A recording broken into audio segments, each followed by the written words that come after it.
পলাতক স্বৈরাচারকে আশ্রয় প্রশ্রয় দিয়ে বাংলাদেশকে অস্থিতিশীল পরিস্থিতি তৈরি করে আবার ফায়দা লুটতে চায়, তারাই বাংলাদেশের সূর্য সন্তানদেরকে হত্যার সাথে সরাসরি জড়িত বলে আমি মনে করি।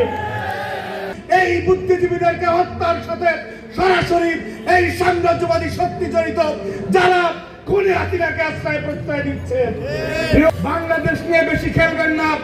বাংলাদেশ নিয়ে খেললে আপনাদের নিয়ে খেলার অনেক বিষয় রয়ে গিয়েছে। সুতরাং খেলাখেলি বন্ধ করে, আজকে তো আমরা দেখতে পাচ্ছি কলকাতায় ব্যবসা বাণিজ্য বন্ধ হয়ে গিয়েছে, 3 বেলা খেতে পারে না পরিস্থিতি তৈরি হয়ে গিয়েছে। বাংলাদেশের মানুষ না গেলে, বাংলাদেশ থেকে যদি এই ঈদ কুরবানি পূজা পার্বণে আমরা যদি নিয়ে বাজারঘাট না করি, অনেকের খানা দানা বন্ধ।